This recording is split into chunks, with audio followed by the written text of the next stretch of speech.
Breaking news కరడుగట్టిన Maoist Hidma కోసం పోలీసుల వేట కొనసాగుతోంది. కర్రెగుట్టల నుంచి తెలంగాణ వైపు వచ్చినట్లుగా అనుమానాలు కలుగుతున్నాయి. ఇటీవల సుక్మా పోలీసుల ముందు లొంగిపోయారు హిడ్మా అనుచరుడు ఓఎం లక్ము. ఇతను పోలీసులకు కీలక సమాచారం ఇచ్చినట్లుగా తెలుస్తోంది.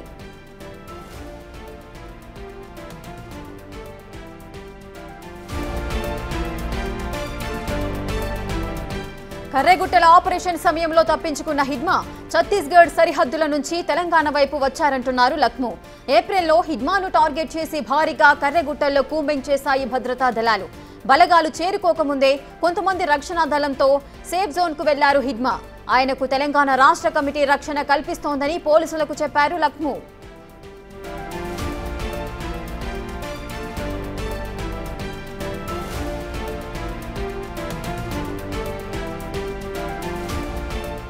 లక్ము చెప్పిన వివరాలను నిఘా వర్గాలతో చెక్ చేస్తున్నారు ఛత్తీస్గఢ్ పోలీసులు. లక్ము చెప్పినట్లు హిడ్మా నిజంగానే తెలంగాణలోకి వచ్చాడా? హిడ్మా ప్రస్తుతం ఎక్కడున్నాడు? ప్రస్తుతం యాక్టివ్ గా ఉన్న మావోయిస్టుల్లో హిడ్మానే కీలకమంటున్నారు పోలీసులు. సెంట్రల్ కమిటీలో ఉన్న ఏకైక ఆదివాసీ హిడ్మా. అత్యంత దారుణమైన దాడులు చేయడంలో హిడ్మా ఎక్స్పర్ట్. హిడ్మాను పట్టుకుంటేనే మావోయిస్టులను అంతం చేయగలమంటున్నారు పోలీసులు.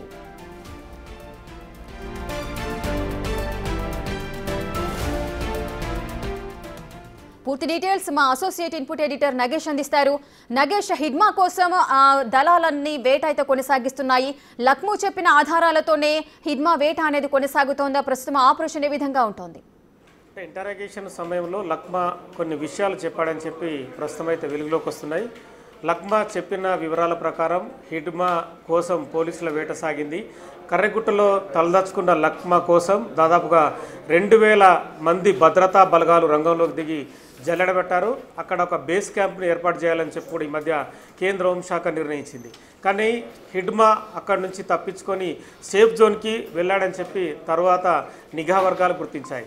కానీ ఇప్పుడు లక్మా చెప్పిన దాన్ని బట్టి తెలంగాణ రాష్ట్ర కమిటీ సేఫ్ జోన్లో ఉంచాలన్న కూడా ఇప్పటి ఆపరేషన్ ప్రకారం చూస్తే హిడ్మాని పట్టుకోవడం ఈజీనే. ఎందుకంటే అబుజ్మడ్ కానీ, రాయపూర్ కానీ, ఛత్తీస్గఢ్ కానీ, మధ్యప్రదేశ్ అడవులన్నింటినీ జల్లెడ పడుతున్న కేంద్ర భద్రతా బలగాలు తెలంగాణలో ఉన్న అడవులపైన కూడా దృష్టి సారించాయి. కానీ హిడ్మాని పట్టుకోవడం చాలా ఈజీనే. ఎందుకంటే వీళ్ళ ఆపరేషన్ ప్రకారం చూస్తే ఇప్పుడు లక్మా చెప్పిన వివరాల ప్రకారం చూస్తే తెలంగాణ రాష్ట్ర కమిటీ హిడ్మాను కాపాడుతుంది, హిడ్మాను ఒక సేఫ్ జోన్లో ఉంచానని చెప్పి చెప్తున్నారు. కానీ హిడ్మా ఏ సేఫ్ జోన్లో ఉన్నాడు, ఎక్కడ ఉన్నాడు అన్నది మాత్రం కరెక్ట్గా లక్మా ఇప్పుడు ఇంటరాగేషన్లో పూర్తిగా ఎక్కడ చెప్పలేదు. ఎందుకంటే హిడ్మా అనే వ్యక్తి సెంట్రల్ కమిటీలో ఉండి మావోయిస్టు పార్టీలో విధ్వంసకర ఆపరేషన్లు చేయడంలో కానీ విధ్వంసకర అంటే ఒక స్కెచ్ గీసి అక్కడ అటాక్ చేయడంలో కూడా నిష్ణాతుడు. హిడ్మా అంటేనే అక్కడ ఉన్న స్థానికంగా ఉన్న పోలీసులకు కూడా భయమని చెప్పచ్చు. తన వెంట దాదాపుగా 40 మంది బలగాలను ఉంచుకుంటూ అటాక్ చేస్తూ ఉంటాడు. కానీ ప్రస్తుతము ఆపరేషన్ కగారు కొనసాగుతున్న తరుణంలో హిడ్మా అనే వ్యక్తి సైలెన్స్ అయ్యాడు. తాను ఎక్కడ ఉన్నాడు అనేది కూడా ఎవరికి సరిగా తెలియని పరిస్థితి. అలాగే ఇప్పుడు మిగిలిన మావోయిస్టులు కూడా ముప్పాల లక్ష్మణరావు అలియాస్ గణపతి కావచ్చు, దామోదర్ కావచ్చు, వెంకటేష్ కానీ, మల్లారాజిరెడ్డి కానీ కొంతమంది పీపుల్ అంటే 25 నుంచి 40 మంది మధ్య ఉన్న కేంద్ర కమిటీకి సంబంధించిన వ్యక్తులు, రాష్ట్ర కమిటీలో ఉన్న కీలక వ్యక్తులు కూడా ప్రస్తుతం దొరకలేని పరిస్థితి అయితే చాలా వరకు ఏర్పడింది.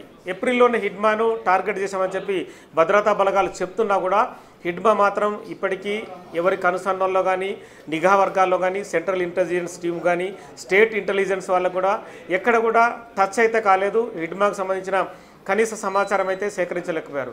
మల్లోజుల వేణుగోపాల్ కూడా సేమ్ ఇదే విషయాన్ని తాను కూడా హిడ్మాని స్టేట్ కమిటీ కాపాడుతుందన్నారు. ఒకవైపు మల్లోజుల వేణుగోపాల్ కానీ, తక్కలపల్లి వాసుదేవరావు అలియాస్ ఆశన్న కానీ నగేష్, లక్ముని భద్రతా బలగాలు అదుపులోకి తీసుకున్నాయా లేదంటే తనంతటా తానే లొంగిపోయాడా? లక్ము చెప్పిన విషయాలు నిజమని ఏ విధంగా నమ్మవచ్చు? అంటే లక్మా లొంగుబాటు కూడా మల్లోజుల వేణుగోపాల్ కనుసన్నలోనే జరిగిందని చెప్పి చాలామంది మాజీ మావోయిస్టులు ఆరోపిస్తున్నారు. మల్లోజుల వేణుగోపాల్ తన భార్య తారక్క మహారాష్ట్ర సీఎం ఫడ్నవీస్ ముందు లాస్ట్ ఇయర్ లొంగిపోయిన తర్వాత తారక్క తన భర్త లొంగుబాటు మల్లోజుల వేణుగోపాల్ లొంగుబాటు కూడా వ్యూహ రచన చేసింది. అదే సమయంలో ఫడ్నవీస్ కూడా మల్లోజుల వేణుగోపాల్ మా టచ్లోనే ఉన్నాడు అని చెప్పకనే చెప్పాడు. ఈ మధ్య కాలంలో చాలా పరిణామాలు మారాయి. మల్లోజుల వేణుగోపాల్ తాను లొంగిపోయే సందర్భంలో మావోయిస్టు పార్టీని విభేదిస్తున్నట్టు రకరకాల లేఖల్ని తనకు సంబంధించిన గ్రూపుల ద్వారా బయటకు స్ప్రెడ్ చేశాడు.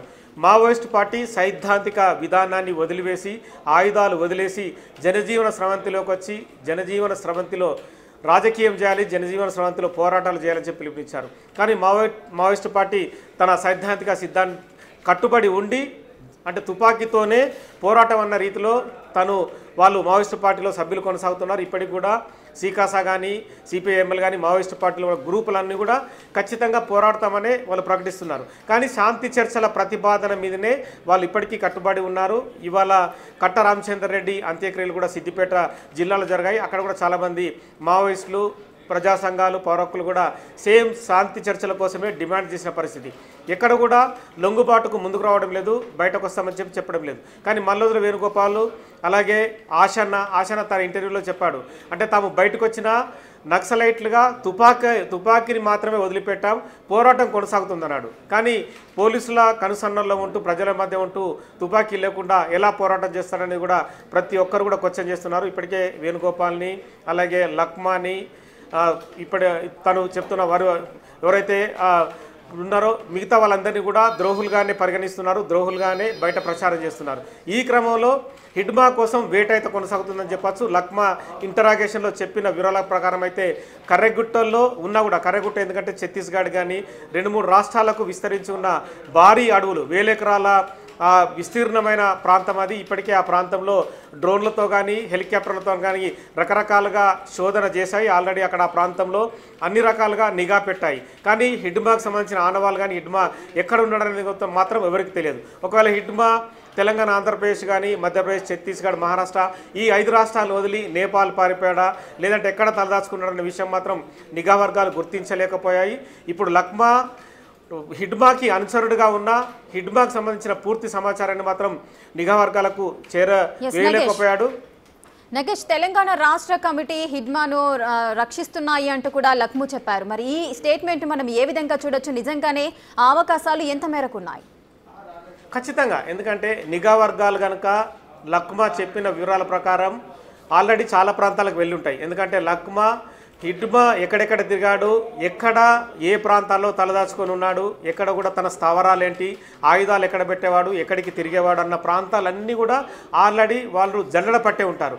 మరి హిడ్మాను ఎందుకు పట్టుకోలేకపోయారన్న క్వశ్చన్ మార్క్ కూడా ఇక్కడ ఖచ్చితంగా చెప్పచ్చు మనం. ఎందుకంటే లక్మా సొంత అనుచరుడు హిడ్మాతో ఉన్న అప్పుడు ఖచ్చితంగా హిడ్మాని ఎన్కౌంటర్ పేరిట చంపించాలి, లేదంటే హిడ్మాని కూడా మార్పు తీసుకొచ్చే విధంగా ఏ మల్లోజుల వేణుగోపాలో లేదంటే ఇప్పుడు నిన్న లొంగిపోయిన ఆశన్న లాంటి ద్వారా కూడా లొంగుబాటుకు తీసుకురావచ్చు. ఎందుకంటే హిడ్మా అనేది బిగ్ టార్గెట్ అనేది ఖచ్చితంగా ఉంది. ఇటు తెలంగాణ కావచ్చు, ఆంధ్రప్రదేశ్, మధ్యప్రదేశ్ ఈ 5 రాష్ట్రాల్లో కూడా హిడ్మాని పట్టుకుంటే రివార్డు పోలీసులకు వస్తుంది, ప్రభుత్వాలు కూడా గొప్పగా చెప్పుకునే అవకాశం కనిపిస్తుంది.